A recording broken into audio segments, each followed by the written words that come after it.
దానికి ఎక్కడ తగ్గేది లేదు, తగ్గబోయేది లేదు. తప్పకుండా నెల్లూరు నగరంలో మీరు చేసిన అరాచకాలు కానీ రాష్ట్రంలో కానీ తప్పకుండా మాచర్లలో కానీ పల్నాడులో కానీ ఎక్కడైతే అన్ని దగ్గరలో కూడా మూల్యం చెల్లించుకునే రోజు వస్తుంది. తప్పకుండా మీరు ఎంత హింస పెడితే అంత బలం ప్రజల్లో పెరుగుతుంది.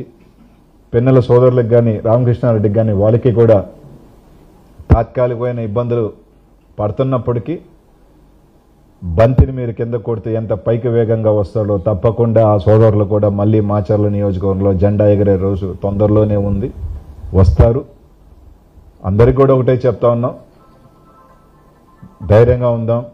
జగన్మోహన్ రెడ్డి గారి నాయకత్వంలో ఇప్పటికే కార్యకర్తలు ఏ విధంగా రోడ్ల మీదకి వస్తా ఉన్నారో ధైర్యంగానే చూస్తా ఉన్నాం. అందుకే కేసుల మీద కేసులు, రౌడీ షీట్ల మీద రౌడీ షీట్లు. పీడీ ఏదో బొబ్బాసీన్ అన్న ఈయన రౌడీ షీటర్ అంటే ఈయనేం రౌడీ షీటరు?